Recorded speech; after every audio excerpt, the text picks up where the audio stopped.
The last dive. Emma and I met in high school, but we bonded over bubbles and wetsuits years later. After getting our scuba certification together, we made it a tradition to dive once a year at Tenggo Island off the east coast of Malaysia.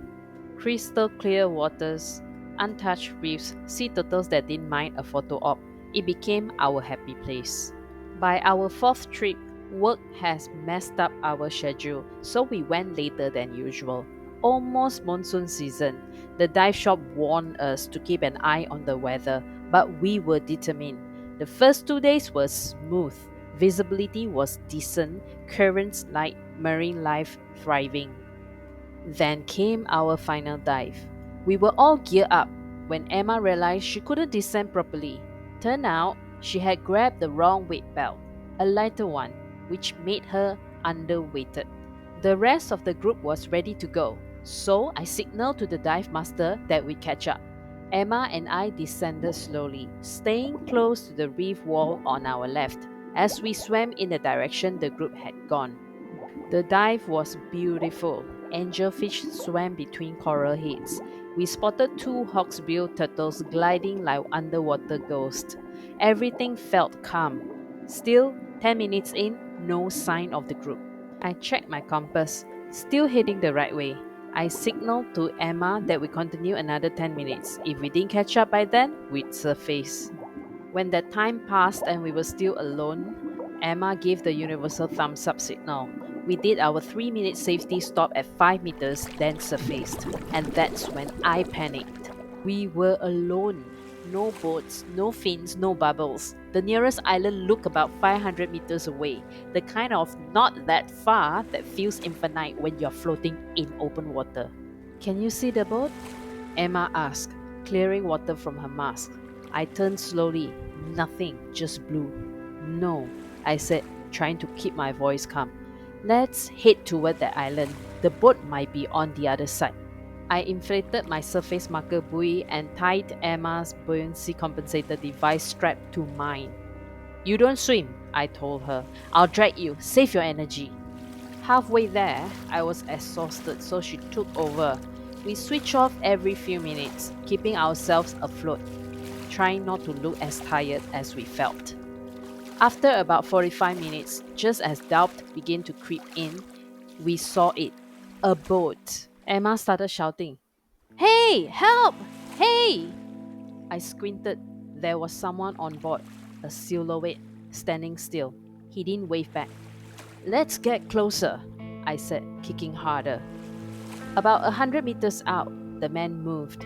He dropped a rope ladder over the side. We reached the boat, removed our BCDs and tanks, and handed them up. He pulled me aboard first. His grip was strong. Thank you, Mr. Zol, he said, hoisting Emma up next. Where's your group? Are you guys with Safwan? He asked. Yes, we got separated.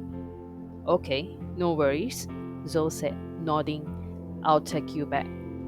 He didn't ask anything else, just walked to the back and started the engine. The boat hummed quietly as we pulled away. I noticed there wasn't much on board. No gear, no cooler box, not even a bottle of water. No radio chatter, no music.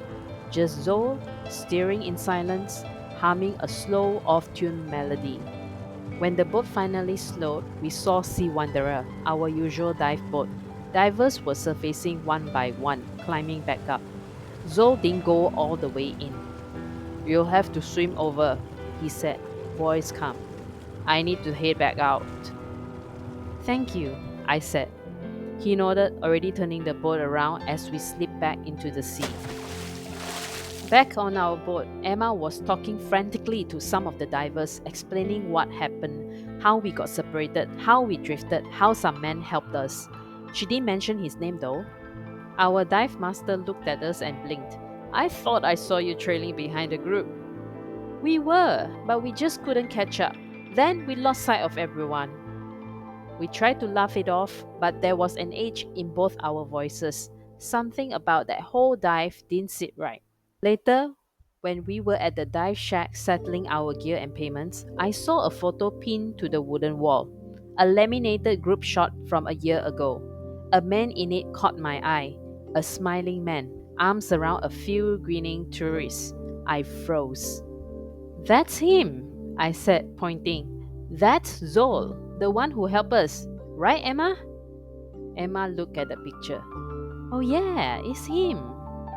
Safwan looked up from the payment log. His eyes flicked to the photo, then back to us. You're sure? I nodded. Yeah, he rescued us just now. Said he knew you. We wanted to thank him properly. He paused for a while, then continued. Zol died last year. Boat capsized during a storm. We never found the body. I blinked. What? Emma and I looked at each other. He was everyone's favorite, Safwan added. Always joking around, always helping. You've probably seen him before. He was still working here last year. Emma's mouth dropped open. I felt the blood drain from my face. Safwan kept a straight face for 5 whole seconds, then burst out laughing. I'm messing with you lah. Zol's fine, he's over there. We turned and there he was, alive, sunburned, sipping coconut water. Yo, he called. You two okay? Don't get lost again, he shouted. Safwan laughed. We joined in the laughter, finally relaxing. Zol came over and we thanked him properly. Took a few selfies. It became a great story to laugh about. Later that night, as we were all sharing stories over beers, Safwan's tone shifted. You know, jokes aside, last year, he said, glancing at Zol, we actually did have 2 divers go missing. Strong currents swept them off. Zol and I went out almost daily for a whole week with some volunteers trying to find them. Oh yeah, I think I read about it in your Facebook post, said one of the divers. Emma and I went quiet. Week 2, Safwan continued. Their bodies turned up. Right by that small island you two were swimming toward, Zol said. I swallowed. Safwan shook his head. Ever since then, I make sure Zol does around there whenever we have a dive session at the site, just in case. Divers still get separated, you know. You two were lucky. Emma and I nodded, suddenly not feeling so lighthearted anymore. The next morning, we packed up and were ready to head back to the mainland. We thanked Zol one last time as we boarded Sea Wanderer with Safwan and the rest of the divers. As we motored away, we passed the island Emma and I had been swimming toward. I found myself staring at the water, almost against my will. That's when I saw them. 2 figures submerged just below the surface, dive mask on, wetsuits still, faces pale behind the glass. They were perfectly still, watching me. My stomach flipped. I blinked hard. Then I tapped Emma, almost clawing at her arm. Do you see that? In the water. Right there. I tried to not make it too obvious by pointing. She leaned over, squinted. See what? I looked again. They were gone. The water lay flat and empty, the sun glinting off gentle waves. Emma gave me a strange look. You okay? I forced a laugh. Yeah, must have been the glare. But deep down, I wasn't so sure.